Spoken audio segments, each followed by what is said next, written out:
Con 34 años de historia, la Universidad Católica Silva Enríquez ha abierto un camino al mañana de miles de jóvenes. Con el desafío de formar con valores, educar con calidad y atender a las urgencias del país.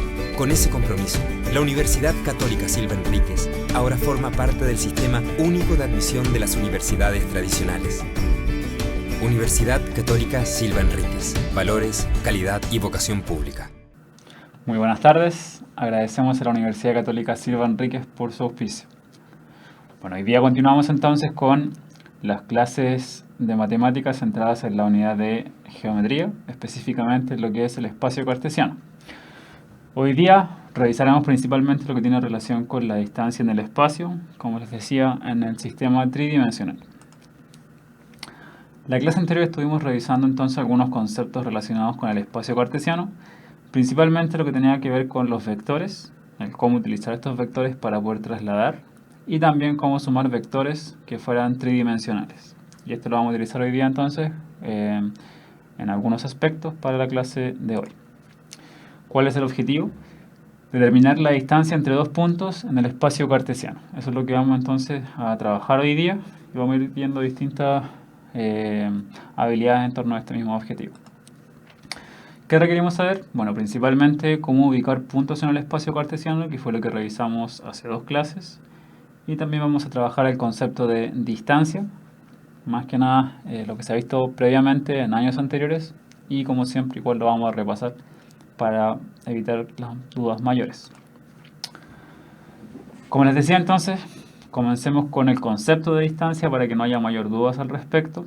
Distancia es principalmente la distancia entre dos puntos corresponde a la longitud del segmento de recta que une ambos puntos, ¿ya? Si bien uno tiene bastante familiarizada la palabra distancia y lo que significa, es muy importante tener bien claro lo que significa en contexto de matemático.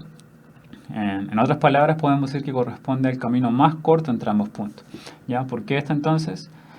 Porque muchas veces vamos a tener, por ejemplo, dos rectas y tenemos que ubicar la distancia entre ellas y nosotros vamos a poder ver que entre esas dos rectas podemos trazar distintos segmentos de distintas longitudes, pero la distancia siempre va a corresponder a este segmento de menor medida, en el que vamos a tener que se cumpla además que haya un ángulo de 90 grados, ¿ya? Pero por ahora, con que trabajemos con lo que conocemos de distancia, es bastante apropiado para no enredarnos con un poco más de palabras. Ahora, en el espacio cartesiano vamos a trabajar entonces esta distancia. Por ejemplo, ¿cuál es la distancia entre los puntos A y B? A y B entonces están ubicados en el espacio. ¿Cuál sería la distancia? Bueno, la distancia entonces sería este segmento azul, como les decía, el camino más corto que sería entre A y B directamente, no pasando por otros lados, no tomando otros caminos, sino que cómo ir directamente de A a B, ese va a ser lo que conocemos como distancia. Si les ayuda una analogía entonces entre lo que es desplazamiento y trayectoria en física, bueno, entonces distancia sería justamente lo que es el desplazamiento, ¿ya? La distancia mínima que hay entre estos dos puntos es lo que siempre vamos a determinar como distancia. Tenemos ahí entonces un triángulo que nos va a permitir calcular esta longitud, que sería la distancia entre A y B. Este triángulo tiene la particularidad entonces de ser un triángulo rectángulo. ¿Cómo podemos asegurarnos de que es un triángulo rectángulo? Bueno, principalmente porque tenemos por un lado el plano YZ y abajo tenemos el plano XY, ¿ya? Y esos dos planos siempre son perpendiculares entre sí, por lo tanto, estos dos segmentos rojos que pertenecen cada uno a uno de esos planos necesariamente van a ser perpendiculares entre sí. Otra forma de verlo es como habíamos visto, si el plano YZ fuera la pared, el plano XY fuera el suelo, cualquier línea que yo trace, una en el suelo y una en la pared, entre esas dos van a formar siempre un ángulo de 90 grados. Tenemos ahí entonces un triángulo rectángulo y queremos obtener una distancia. ¿A qué les suena que podemos utilizar? ¿Qué tipo de ley, propiedad, teorema podríamos utilizar en este caso? Bueno, justamente como tenemos estas características, el teorema que vamos a estar utilizando es el de Pitágoras, ¿ya? Tenemos entonces en este triángulo rectángulo que queremos calcular el segmento AB. ¿Qué nos dice el teorema de Pitágoras? Recordamos que el teorema nos dice cateto 1 al cuadrado más cateto 2 al cuadrado igual a la hipotenusa al cuadrado. Por lo tanto, lo que vamos a tener es justamente el cómo determinar esta hipotenusa. Recuerden que siempre la hipotenusa es el segmento que se opone al ángulo de 90 grados. Y los catetos, si bien pueden ser iguales o distintos, no tiene mayor sentido cuál es el 1, cuál es el 2. Uno puede elegir cualquiera. En ese sentido, no importa el orden. ¿Ya? Aquí yo nombré cateto 1 al que llegaba A, cateto 2 al que llegaba B, y nombré hipotenusa, entonces, que como les decía siempre es aquella que se opone al ángulo de 90 grados. ¿Cuánto miden los catetos? ¿Ya? Entonces, si queremos poder obtener la medida de la hipotenusa, necesitamos saber cuánto miden los catetos para así poder obtener esta distancia. Partamos con el cateto 1. Vamos a partir con este porque tiene la particularidad de que está justamente en una sola dimensión. Está en el mismo plano y en una misma dimensión. El punto A, si nos fijamos, en X no avanzó nada, en Y avanzó 4 espacios o 4 unidades y en Z subió 6. Por lo tanto, el punto A tiene coordenadas 0,4,6. Punto C no avanzó en X, se movió 4 unidades en Y no subió ni bajó, por lo tanto la tercera coordenada es 0. Entonces, coordenadas de C, 0,4,0. ¿Sí?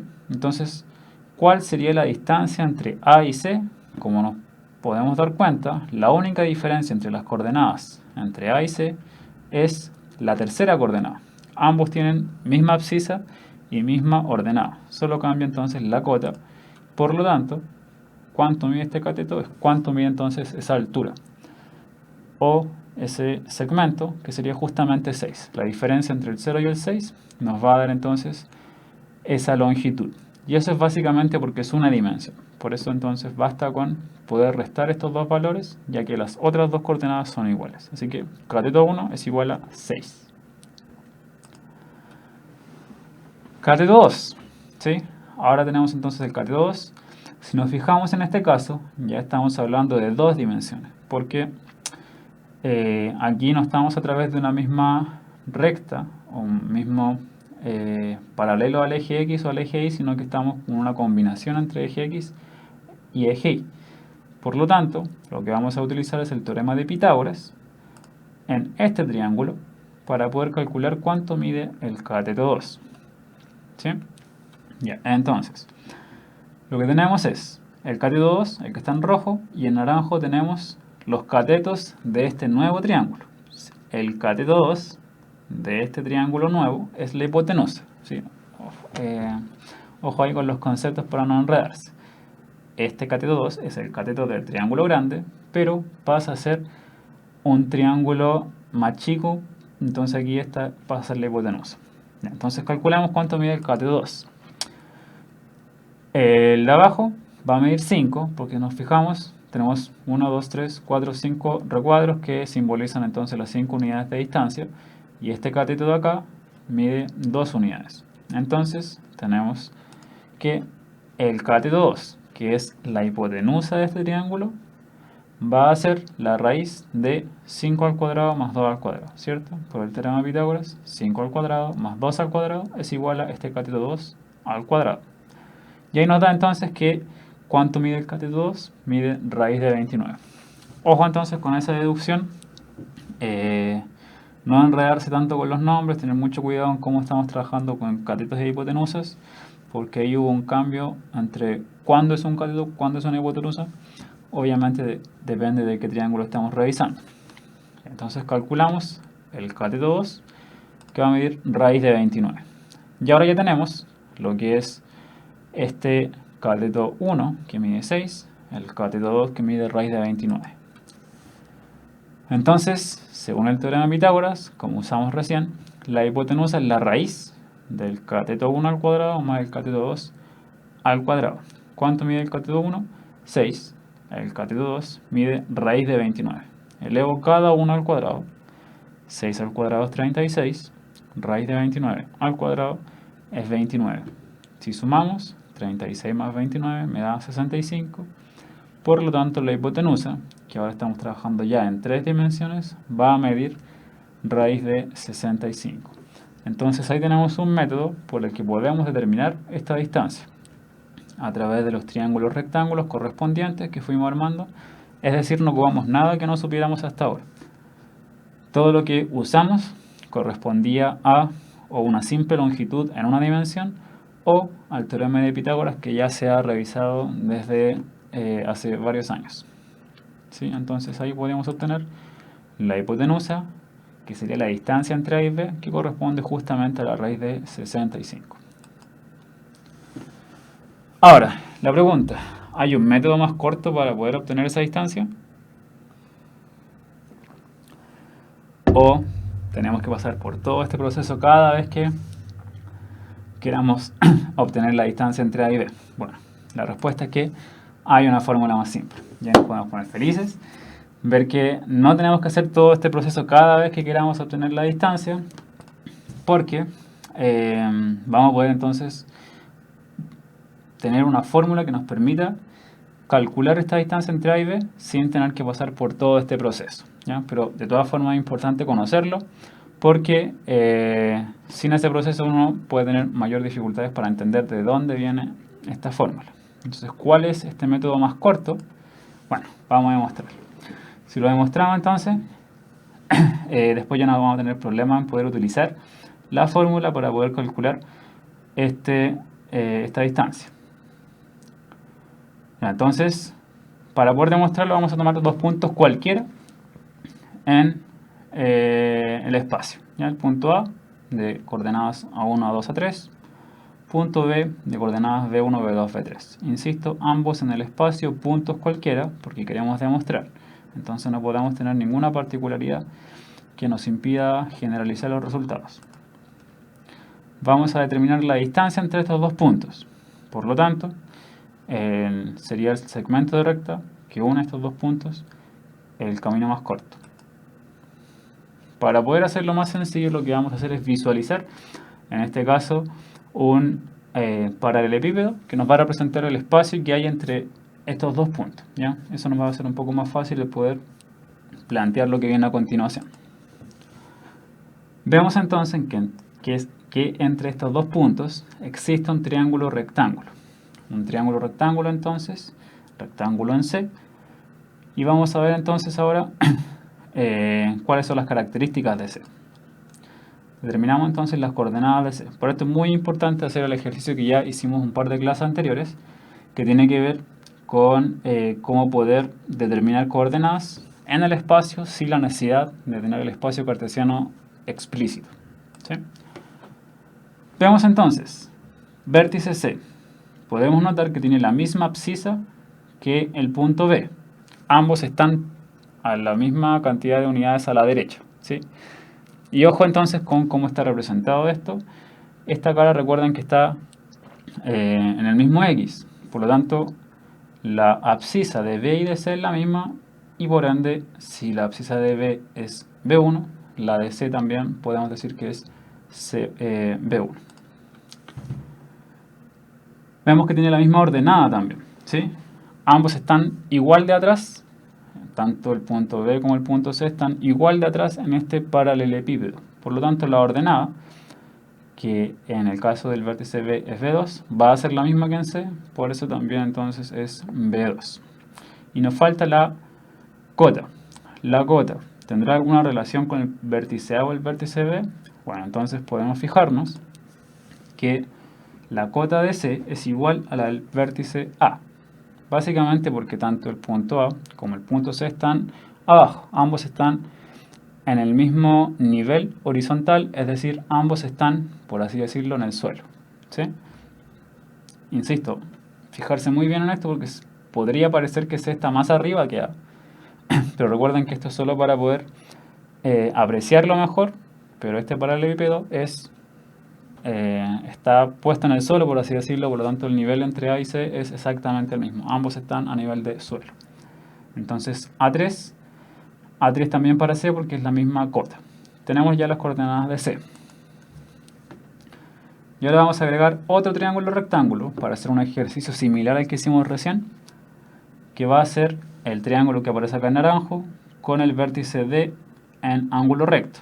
Entonces vamos a nuevamente buscar cuáles son las coordenadas del vértice ahora D.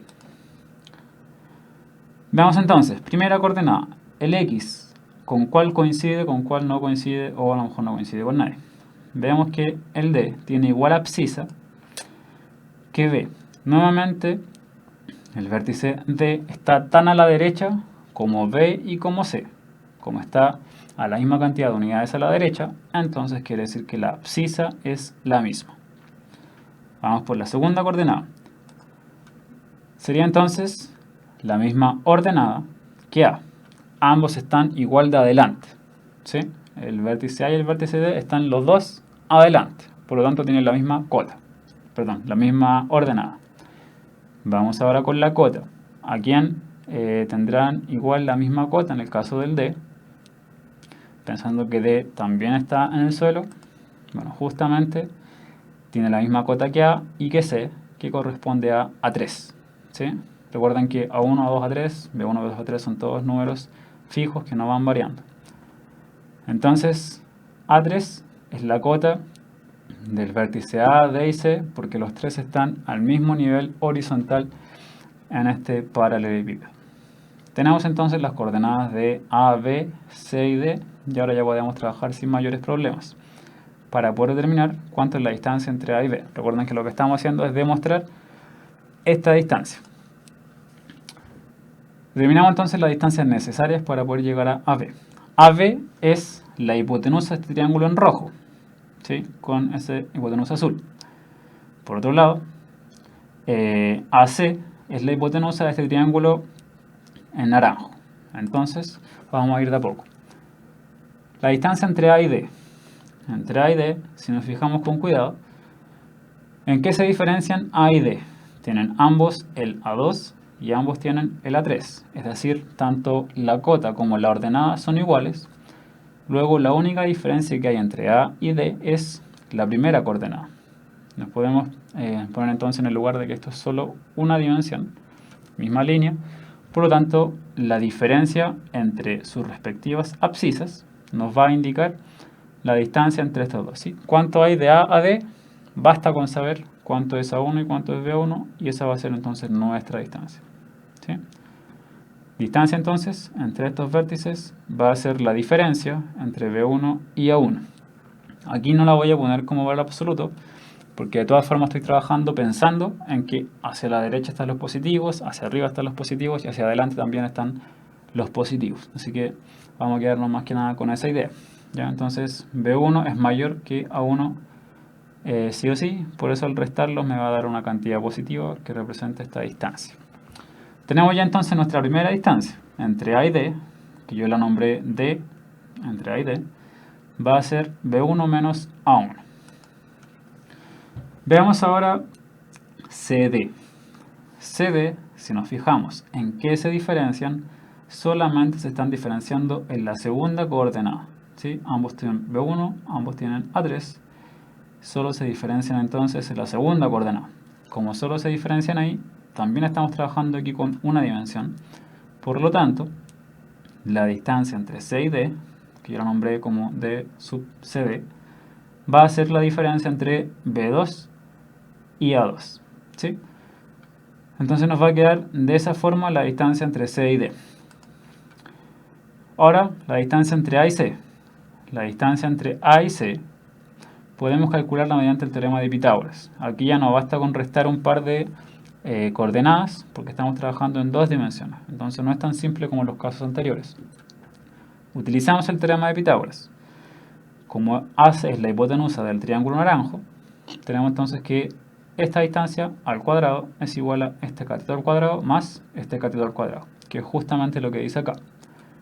La distancia entre A y C al cuadrado es igual a la distancia entre A y D al cuadrado más la distancia entre C y D al cuadrado, ¿ya? Ojo siempre con la simbología. Acostúmbrense también a trabajar con datos algebraicos si es que no están tan acostumbrados. Yo sé que es más simple poder trabajarlo con números, pero ya no podemos quedarnos solamente con trabajo numérico, sino que es importante poder trabajar con todo el trabajo algebraico. Exacto, Super Pitágoras uno de los teoremas más utilizados, yo creo, y aquí lo vamos a seguir utilizando. Tenemos entonces, reemplazamos los valores que tenemos en las distancias. Estamos calculando distancia de A a C. Distancia de A a D la tenemos, que es la que está aquí, B1 menos A1. B1 menos A1 al cuadrado. Recuerden que estamos reemplazando. Distancia de C a D también la tenemos, B2 menos A2. B2 menos A2, que está al cuadrado. ¿Sí? Entonces nos queda que la distancia de AC al cuadrado es igual a toda esta expresión. No voy a calcular directamente la distancia, aunque la única diferencia sería poner una raíz acá para que esto no nos quede al cuadrado. Esta relación la voy a dejar acá en rojo para que tengamos claro el cómo lo vamos a utilizar. Y eso es más que nada por una conveniencia para no hacer un paso de más en devolverme. Vamos a ver por qué es así, ¿ya? Pero ojo, entonces llegamos a esta relación. Esa misma relación es la que voy a dejar acá escrita para que vayamos guardándolo en nuestro avance. Distancia entre B y C. Si nos fijamos entre B y C, ¿en qué se diferencian? Ambos tienen B1, ambos tienen B2, pero punto B tiene B3, punto C tiene A3. Por lo tanto, la distancia entre B y C es justamente la diferencia de las cotas. B3 menos A3. ¿Sí? Entonces, para poder ver cuánto mide este segmento, simplemente restamos las cotas, que es lo que tenemos acá, lo que está aquí escrito entonces en el recuadro rojo. Y ahora entonces tenemos todas las distancias que necesitamos para poder calcular AB. Ya tenemos AC y tenemos BC, ¿sí? El calcular AD y DC fue para calcular justamente AC. Finalmente entonces la distancia entre A y B la podemos obtener mediante el teorema de Pitágoras, ¿sí? Nuevamente. Teorema de Pitágoras entre A y B es la hipotenusa. Por lo tanto, hipotenusa al cuadrado es igual a cateto al cuadrado más cateto al cuadrado. ¿Cuál es el cateto 1, por así decirlo? La distancia entre A y C. ¿Cuál es el cateto 2? La distancia entre B y C. Reemplazamos esta misma expresión, la reemplazamos según los valores que tenemos nosotros. ¿Sí? Distancia de AB es lo que estamos calculando. Distancia de AC al cuadrado es todo esto que está acá. ¿Sí? Todo esto que está en el recuadro rojo, lo reemplacé aquí y lo puse en naranjo para que no nos perdiéramos con qué estamos reemplazando. Distancia entre B y C al cuadrado. Distancia de B y C es esto, B3 menos A3, y va al cuadrado. Ojo ahí entonces, no perderse con lo que estamos trabajando muy poco a poco. Distancia de A a C al cuadrado. Aquí ya tenemos esto al cuadrado, por lo tanto la expresión reemplaza todo directamente. Distancia de B a C, tenemos solo BC, por eso después esta expresión tenemos que elevarla al cuadrado. ¿Ya? Ojo ahí entonces con todo eso que dije respecto a los cuadrados, para no tener problema entonces al reemplazar y no poner cuadrados de más o de menos. Nos queda esta expresión. Si quitamos los paréntesis extra que tenemos, que son básicamente este y ese, nos va a quedar que la distancia entre A y B al cuadrado es B1 menos A1 al cuadrado más B2 menos A2 al cuadrado más B3 menos A3 al cuadrado. Y ahí tenemos entonces básicamente lo que queríamos llegar, una relación para poder obtener la distancia entre A y B, que es la que tenemos ahí entonces en el recuadro azul. La distancia entre A y B se puede determinar con esto, ¿sí? Pero uno usualmente no quiere tener la distancia al cuadrado, quiere la distancia. ¿Qué hacemos? Bueno, básicamente la raíz de esa expresión. Posiblemente esta expresión ya la han revisado. Me están preguntando qué clase es. Voy a ir matemática, geometría. En particular estamos trabajando con distancia en el espacio cartesiano. Acabamos de demostrar cuál es la fórmula de esta distancia. Como les decía, posiblemente ya la habían revisado o ya habían visto cuál era la fórmula. Creo que es importante no solo saberse la fórmula, sino saber de dónde viene. Y la idea es que tengamos una mayor amplitud de herramientas para poder trabajarlo. A veces a uno se le puede olvidar esta fórmula, si sabe cómo deducirla. Obviamente es mucho más lento, pero tiene más herramientas para poder defenderse en caso de una pregunta de este tipo. Y además esta misma deducción la podemos utilizar en otros contextos para poder trabajarla según como sea el caso. ¿ya? Pero ahí tenemos entonces lo que es la fórmula para poder trabajar con la distancia entre estos dos puntos. Me dicen entonces que si una forma de expresarse muchas veces es, por ejemplo, x1 y 1 z1, x2 y 2 z2, entonces sí, es básicamente la misma idea, solo con una representación distinta, es una fórmula bastante grande.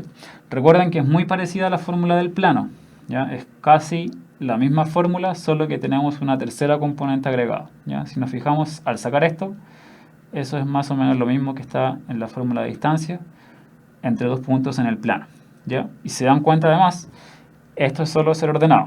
Es primera menos primera al cuadrado, segunda menos segunda al cuadrado y tercera menos tercera al cuadrado. Se suma eso, se le saca la raíz y nos da.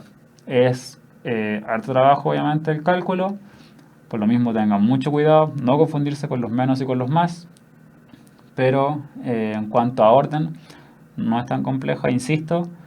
Si es que a ustedes les dijeron, por ejemplo, los puntos son x1 y 1z1, x2 y 2z2, se reemplaza exactamente lo mismo, solo que las letras son distintas. Sí, esta es materia de cuarto medio. Sí, no sé qué más respuesta dará eso. Y entonces, la gran diferencia, porque esto ya es cuarto, es porque estamos trabajando en espacio cartesiano. Vamos a ir ahora entonces a revisar algunos ejemplos para poder utilizar esta fórmula. Por ejemplo, ¿cuál es la distancia entre los puntos 2, 5, menos 1 y 3, menos 2, 6? Una pregunta que podrán realizarse es, teniendo esta fórmula, que B1 menos A1, B2 menos A2, B3 menos A3. La pregunta que pueden realizarse es, ¿cómo sabemos cuál es el punto A y cuál es el punto B? El que está primero es A, el que está segundo es B. ¿Qué pasa si, por ejemplo, nos dan en el espacio el A y el B, pero sin ponerle nombre? ¿Cómo sé cuál es el A, cuál es el B? O a lo mejor ustedes lo vieron como punto 1, punto 2. ¿Cómo sé cuál es el punto 1 y el punto 2? La verdad es que no importa. No sabemos cuál es el punto A y cuál es el punto B, y tampoco importa cuál es cuál. Lo que sí importa mucho, como siempre, es que sean ordenados. Si ustedes designan a este primer punto como A, entonces, no sé, colóquenle arriba que este es A y este es B, para no confundirse después al reemplazar. Usualmente lo que hace uno es, el primero es A, el segundo es B. Y así se evita errores. La pregunta es, ¿por qué? Si ya la respondieron. ¿Por qué B1 menos A1 no nos va a afectar si yo los cambio? Bueno, justamente ahí, como dice Antonego 64, es porque, como están al cuadrado, esta diferencia no nos va a afectar en el orden. Sabemos que cuando uno resta, la resta no es conmutativa. Sin embargo, si yo digo 5 menos 2 al cuadrado o 2 menos 5 al cuadrado, ambos me dan el mismo resultado, ¿sí? 5 menos 2 es 3 al cuadrado, 9. 2 menos 5 es menos 3 al cuadrado, también es 9, ¿ya? Por eso entonces esa diferencia no nos va a importar el orden porque está al cuadrado. Por esa razón no nos importa cuál punto elijamos. Ya, si yo tomé por ejemplo A, 2, 5 menos 1 y B tomé el segundo, el 3 menos 2 menos 6. La expresión nos va a quedar de esta forma al reemplazar. Como siempre les digo, mucho cuidado con reemplazar en los paréntesis. Refraseo eso. Mucho cuidado al reemplazar. Utilicen paréntesis para que no se equivoquen. Es mejor que sobren paréntesis a que les falten. Sobre todo cuando están restando y cuando hay potencias. Muchas veces he visto que por reemplazar rápido cometen errores. Saben hacerlo bien, pero por errores de operatoria numérica llegan mal al resultado, y más encima si es que la prueba es de alternativas, entonces ya están marcando una respuesta errónea. Desarrollamos esto, ¿ya? Recuerden, siempre es primero con primero, segundo con segundo, tercero con tercero. Y ahí está entonces escrito justamente todo este desarrollo. Tenemos 3 menos 2, 1, menos 2 menos 5, menos 7 y menos 6 menos menos 1. Ojo, entonces nos queda menos 6 más 1, que sería menos 5. 1 al cuadrado, 1. Menos 7 al cuadrado, 49. Menos 5 al cuadrado, 25. Siempre les tienen que quedar solamente números positivos sumando, ¿ya? Porque se desarrolla la resta primero y después se eleva al cuadrado. un número al cuadrado siempre es positivo, así que siempre tienen que estar sumando solamente números positivos, si no hay algo mal hecho. Y nos da aquí entonces al final raíz de 75.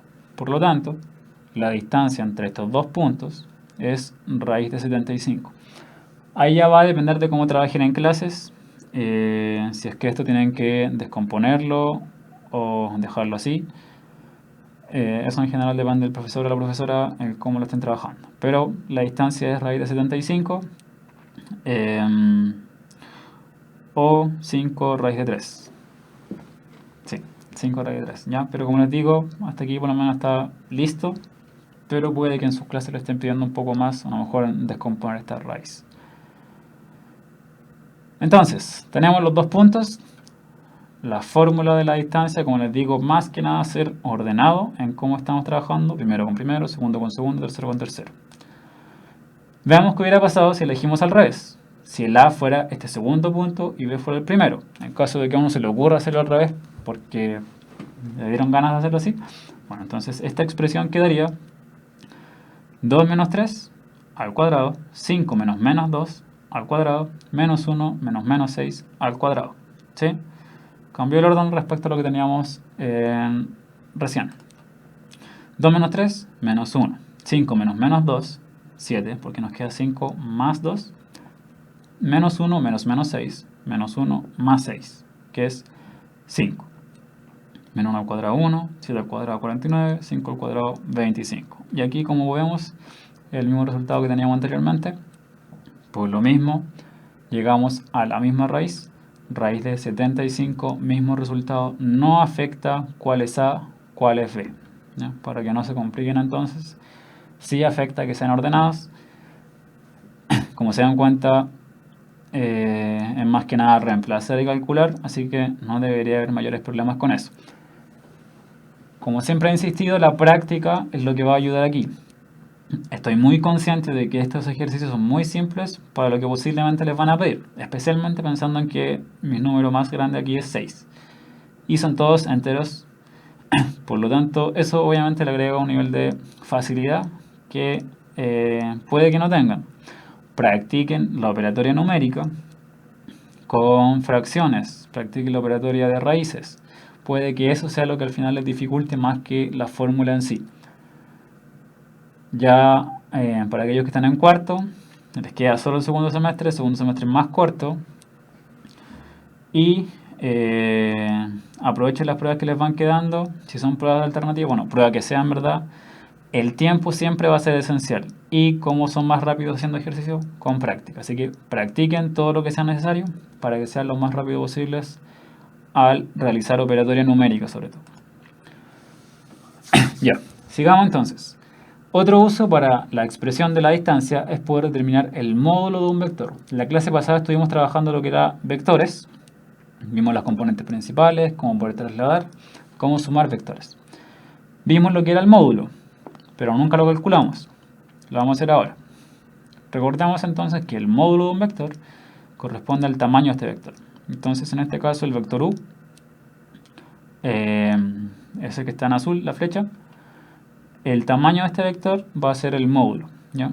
Recordemos también que módulo del vector, la simbología es con estas dos barras paralelas y adentro del vector eso indica que es el módulo del vector. Hay quienes también en vez de colocar una barra paralela a cada lado, colocan dos barras paralelas, ¿ya? Pero ambos representan el módulo del vector u. El vector u, si tiene componentes u1, u2, u3, va a quedar definido por el punto de origen y el punto final, que es justamente u1, u2, u3. Esto lo revisamos también en la clase pasada. Recordemos que por convención se está considerando que siempre el vector comienza en el origen, si es que no lo llevamos al origen para poder nombrar sus componentes, ¿ya? Entonces estos dos puntos son los que están definiendo el vector u. Por lo tanto, el módulo de u, que sería este símbolo, se puede determinar como la distancia entre estos dos puntos que acabamos de nombrar, el origen y el u1, u2, u3. ¿Sí? Entonces, como estamos buscando la distancia de esta flecha, que es cuánto mide esta flecha, es justamente la distancia entre estos dos puntos. Entonces la distancia entre el origen y el punto U1, U2, U3 va a ser esta que aparece acá, en la que yo solamente reemplacé estos valores en la fórmula de la distancia. U1 menos 0 al cuadrado, U2 menos 0 al cuadrado, U3 menos 0 al cuadrado. Si nos fijamos, U1 menos 0 al cuadrado es U1 al cuadrado, U2 al cuadrado, U3 al cuadrado, que es lo que tenemos acá. Entonces, esta fórmula, que es muy parecida a la de distancia, nos permite determinar el módulo de un vector, ¿ya? Si es que ya habían visto vectores en 2 dimensiones, bueno, acá, como se dan cuenta, la única diferencia es que agregamos una tercera dimensión. Entonces, si el vector U tiene componentes U1, U2, U3, su módulo va a ser U1 al cuadrado más U2 al cuadrado más U3 al cuadrado.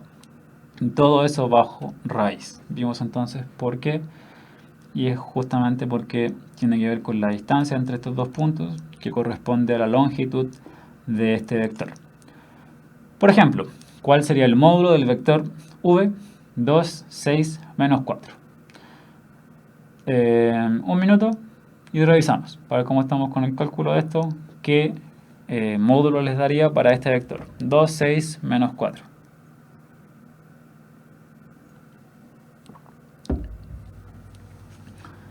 Un minuto entonces para que calculen.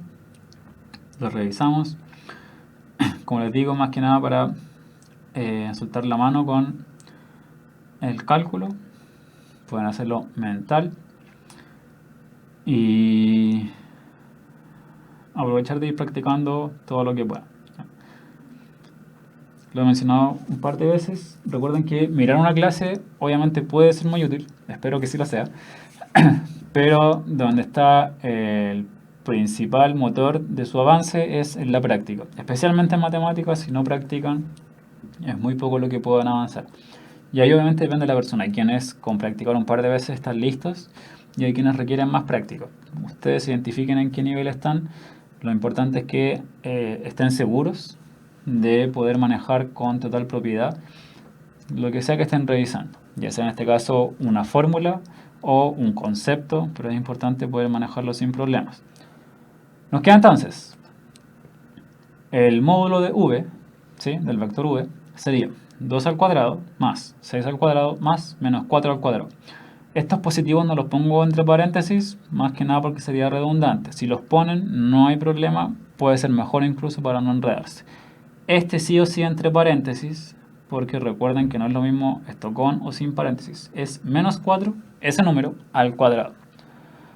2 al cuadrado es 4, 6 al cuadrado es 36, 4 al cuadrado es 16. Por lo tanto, es raíz de 56 el módulo de v. ¿Ya? Como les decía, incluso lo pueden calcular mentalmente. No usen calculadoras para esto, por favor, ya que no son números tan grandes. Posiblemente la prueba no los dejen usar. Y uno tiende a confiarse mucho después en las calculadoras y después se lo olvida sumar. ¿Ya? Créanme que pasa. Ya. Sigamos entonces con la última parte de esta clase, que es vectores unitarios, que tiene bastante relación con lo que hemos estado revisando. Y lo voy a revisar ahora justamente porque necesitamos saber los contenidos que hemos visto hasta ahora para poder trabajar esto sin mayores problemas. ¿Ya? ¿Qué son? Bueno, es posible expresar un vector u, vamos a llamarlo ahora x y z, de distintas formas. Podemos expresarlo de forma gráfica, canónica o como par ordenado, o analítica o de forma cartesiana. Ya hemos revisado cómo representar un vector de forma gráfica, ¿sí? Como una flecha en el espacio cartesiano. Hemos revisado cómo trabajarlo como un par ordenado, que sería justamente esta forma, x y z, que también recibe el nombre de canónico. Pero nos falta esta última, nos falta cómo poder representar esto. Tenemos el vector u entonces, x y z, ¿sí? Y ahí tracé estas líneas para poder ver hasta dónde llegaba el vector u. Entonces, ¿cómo se puede representar? Bueno, como les decía, se puede representar como un par ordenado o de forma canónica. Se puede representar de forma gráfica, ¿sí? Esta flecha de ahí. Analíticamente, ¿cómo lo hacemos?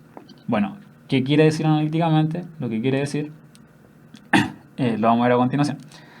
Este vector se puede representar como una suma de vectores. Eventualmente en la clase pasada llegamos a eso, a que una forma de poder trabajar un vector era justamente con la suma de los vectores correspondientes a cada uno de los ejes.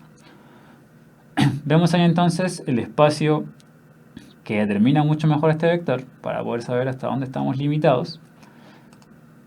Y tenemos justamente entonces la suma de estos tres vectores. Voy a llamar u sub x a la parte del vector que está en x, a la proyección, por así decirlo, en el eje x, u sub y, que es la proyección en y u sub z a la proyección en z. ¿Ya? Otra forma de pensarlo es, si yo sumo estos tres vectores, me va a dar justamente este vector u. Otra forma de pensarlo es, ¿cuánto tuve que avanzar en este vector u? En x, este vector. ¿Cuánto tuve que avanzar en y? Este vector. ¿Cuánto avancé en z? Ese vector. Y ahí tenemos entonces lo que es el vector u como la suma de estos tres vectores. ¿Sí? Si yo sumo s más s más s, justamente me da este vector u. Recordemos que la suma gráfica de los vectores es partir desde el origen del primero, después cada uno se empieza en la punta del vector anterior y el vector llega finalmente a la punta del último. ¿Ya? Ahora, ojo, este vector ui, u sub i, lo podemos reescribir exactamente el mismo vector, mismo tamaño, mismo sentido, misma dirección, pero partiendo en el origen, que va a quedar aquí. Lo mismo hice con el vector uz. ¿Sí? Misma idea. Entonces, los mismos vectores, si yo sumo estos tres, también me da ese vector. Por lo tanto, el vector u es la suma de estos tres vectores, u sub x, u sub y, u sub z, que son las respectivas componentes de este vector en el eje x, eje y, eje z. Ahora, los vectores unitarios nos van a permitir representar distintos vectores. ¿Ya? Porque, vamos a ver por qué. ¿Qué característica tienen? Los vectores unitarios, como el nombre lo dice, de unitario, tienen módulo igual a 1. Por eso acá entonces son estos vectores chiquititos que aparecen aquí de módulo solamente 1. Esa es una característica fundamental. Y los nombres que reciben siempre son I, J, K. Yo siempre lo he escuchado como Itongo, J-tongo, K-tongo. No sé si es un nombre tan oficial. Puede que en sus clases lo escuchen distinto. Pero al menos a mí es como lo he escuchado siempre. Este sombrero que tiene arriba lo conozco como tongo. Así que Itongo, J-tongo, K-tongo. El I, como está en X, es 1,0,0. Solo está avanzando en X, nada en Y, nada en Z. El J es 0,1,0. ¿Sí? Por lo tanto, solamente avanzó en Y una unidad. Y el K, que está asociado al eje Z, es 0,01. ¿Sí? Porque está solamente en el eje vertical. Por lo tanto, lo que vamos a tener es el I 1,00, J 0,10, K 0,01. Y ahí tenemos entonces los tres vectores unitarios. Siempre reciben este nombre y JK. En ese mismo orden de X y Z. ¿Ya? Así que están directamente relacionados. Ya. Ahí entonces en toda esa majamama de dibujos tenemos representado todo lo que acabo de decir. Vector U en azul, vectores U sub X, U sub Y, U sub Z, que son los respectivos que al sumarlos, como dice acá, me va a dar este vector U. Y tengo los vectores unitarios I-tongo, J-tongo, K-tongo, que son los que aparecen acá entonces en estos colores desde el origen. ¿Cuánto avancé en X? Una cantidad X, en Y una cantidad Y y en Z una cantidad Z. ¿Sí? X, Y, Z por sus respectivos vectores unitarios. ¿Por qué se utilizan estos vectores unitarios? Porque nos permiten más que nada darle una dirección y un sentido al vector que estamos trabajando, pero sin interferir en el módulo. La idea es que podamos trabajar el módulo aparte de la dirección y el sentido del vector. ¿Ya? Esa es la gracia de estos vectores unitarios. Como es 1, al multiplicarlo no afecta a otro tipo de operadores. Por ejemplo, escribir este vector analíticamente o cartesiano. El vector v es 2, 5, 3. ¿Sí? Que sería este vector que está aquí representado gráficamente. Esta es la forma canónica, forma gráfica. 2, 5, 3. ¿Sí? Tenemos entonces que los respectivos vectores serían en X, 2, 0, 0, en Y sería 0, 5, 0 y en Z 0, 0, 3. Ahí están entonces las tres. Si yo sumo estos tres vectores, estarán de acuerdo que me da exactamente esto que aparece aquí. Si sumo esos tres, me da el vector V. Ahora, este 2, 0, 0 es lo mismo que 2 por 1, 0, 0. Este es lo mismo que 5 por 0, 1, 0. Y este 0, 0, 3 es lo mismo que 3 por 0, 0, 1. ¿Sí? Revisen ahí bien esa operatoria para que no haya dudas. Este 1, 0, 0 es lo mismo que I tongo. 0, 1, 0, J tongo, 0, 0, 1, K tongo. ¿Ya? Obviamente no hay que pasar por todo este proceso para llegar al resultado final. Basta con ver que el primero es 2, segundo 5, tercero 3, 2i, 5j, 3k. Pero están sumados, a diferencia aquí que están representados en un par ordenado, que estamos sumando tres vectores distintos. Insisto, más que nada esta es otra forma de representarlo. Por lo tanto, la idea es que tengamos esta noción para que no nos perdamos eventualmente si nos preguntan algo relacionado con esto. Ya, así que ojo ahí con los vectores unitarios. Eso es todo lo que significa. Esto en X, esto en Y, esto en Z. Y como se dan cuenta puede ser muy directo a partir de esta expresión. Me preguntan si se pueden graficar funciones en tres dimensiones.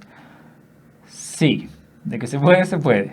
De que lo vayamos a revisar, no, pero porque excede mucho lo que es el contenido de enseñanza media, porque si la dificultad es mucho mayor, más que nada, voy a dejarlo como hasta ahí para no meter mucho más concepto. Se puede, pero es otro ya nivel de dificultad, ¿ya? Pero sí está obviamente muy relacionado con lo que estamos revisando, porque estamos ahí trabajando ya en tres variables. Poder graficarlo más que nada es más complejo. El entenderlo cómo funciona el geolaico no es tan terrible, pero graficarlo puede ser bastante complejo, ¿ya? Si se dan cuenta, solo dibujar vectores, al menos para mí, es bastante complicado. Resumen entonces de esta clase. ¿Qué revisamos? Revisamos distancia entre dos puntos en tres coordenadas, ¿sí? Dos puntos tridimensionales, punto A, punto B. Y la distancia es primero menos primero al cuadrado, más segundo menos segundo al cuadrado, más tercero menos tercero al cuadrado. Y aquí entonces lo que tenemos es esta raíz de lo que les acabo de decir, que representa la distancia entre los dos puntos. Y básicamente lo que hay que tener como ojo es que si ustedes trabajaron con punto 1, punto 2 o punto 0, punto 1, es básicamente la misma idea, solo que están cambiando un poco las letras. El módulo de un vector u, que sería este vector 1, u2, u3, es la raíz de primera componente al cuadrado más segunda componente al cuadrado más tercera componente al cuadrado. Y el vector u entonces, este mismo vector, también lo podemos escribir como la primera componente por i tongo más segunda componente por j tongo más tercera componente por k tongo. ¿Ya? Entonces, principalmente la fórmula de la distancia es lo que teníamos que tener más claro, pero sí tener en consideración que hay veces que vamos a trabajar con módulos y también con vectores unitarios, ¿ya? Así que ojo ahí con todo eso para que no nos perdamos las siguientes clases. La siguiente clase vamos a estar trabajando con recta en el espacio. Es un nivel mayor de dificultad conceptual. Y la idea va a ser trabajarlo lo más simple posible para no complicarnos mucho con esta idea. Es la ecuación vectorial de la recta en el espacio. Que puede sonar más terrible de lo que es. Requiere un poco de tiempo procesarlo, pero ya una vez que uno entiende un par de ideas, no hay mayor problema ni mucha diferencia con lo que hemos revisado hasta ahora. Nos vemos entonces el próximo jueves a las 7 para seguir trabajando con espacio cartesiano. Muchas gracias por los comentarios, por las preguntas. Vayan preguntando también cuando hayan dudas para que las resolvamos a tiempo. Y eso. Muchas gracias por ver la clase. Nos vemos el próximo jueves.